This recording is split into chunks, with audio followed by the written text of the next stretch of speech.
嗱，第六條比較特別嘅地方就係真係俾個格仔指你，俾格仔指你去揾嗰個情況出嚟。嗱，我哋一齊做呢一個啦，OK？嗱，呢一度佢就話俾你聽，政府係會收2蚊嘅重量稅。咁咧佢就問你啦，exactly 個總支出係幾多錢？OK？好啦，咁啊俾咗個原本嘅供需，俾咗原本供需你2蚊嘅重量稅會點啊？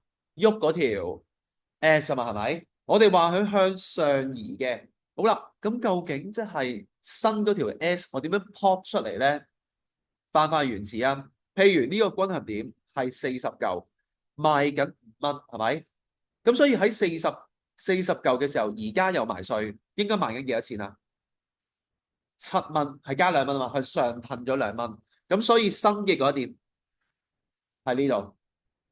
OK，如此類推，4蚊嘅時候即係20嚿，而家賣4蚊，跟住向上推2格，6蚊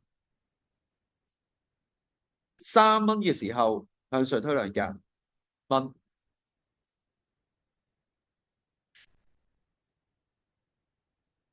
，OK，6蚊嘅時候向上推2格，8蚊，咁所以將所有線連翻晒之後，呢個就係 S2 啦。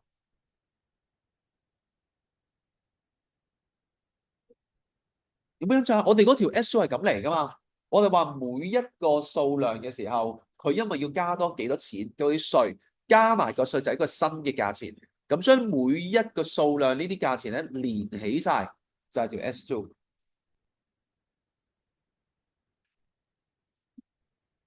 立得嘅話咧，咁我哋就將呢一個均衡揾咗出嚟噶咯喎，就係呢一格啦。OK，咁所以呢個就係 P2，呢個就係 Q2 啦。